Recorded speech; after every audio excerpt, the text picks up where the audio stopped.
Ha tirato il freno a mano il vice premier Luigi Di Maio parlando di autonomia in un'intervista rilasciata alla vigilia di Natale.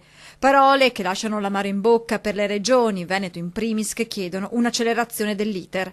Il 15 febbraio i 3 governatori, oltre a Zaia, Fontana per la Lombardia e Bonaccini per l'Emilia-Romagna, saranno dal ministro Stefani per la firma delle intese, ma il leader pentastellato smorza l'entusiasmo. Il tema dell'autonomia sarà una lunga contrattazione con le regioni, condotta dal Presidente del Consiglio Conte, ha spiegato, aggiungendo poi il Movimento 5 Stelle ha sostenuto il referendum di Lombardia e Veneto nel 2017. Lo abbiamo fatto in tempi non sospetti. Eravamo noi del Movimento 5 Stelle insieme alla Lega ad appoggiare le 2 consultazioni popolari e ora bisogna tener fede all'esito di quel voto che ha spalancato le porte.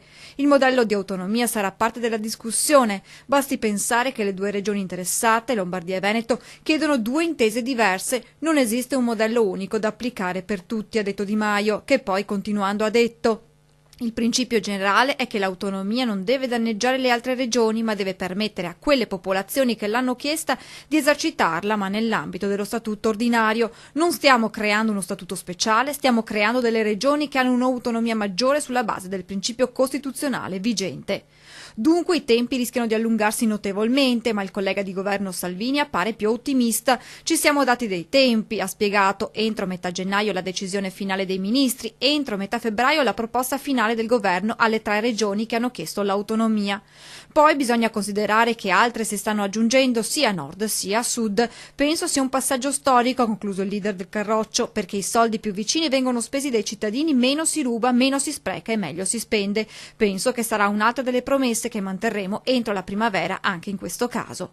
Il presidente Zaia ha già segnato con un cerchietto rosso sul suo calendario la data del 15 febbraio, un impegno che il governo gialloverde si è assunto con i cittadini, una promessa che se non mantenuta, ha spiegato il governatore, potrebbe avere ripercussioni politiche. Io penso che il tempo dovrà essere galantuomo e sarà galantuomo. Penso che si dovranno valutare le azioni di governo e una è importante per il nord, per il Veneto, per la Lombardia, per l'Emilia Romagna e per le regioni proprio quella dell'autonomia.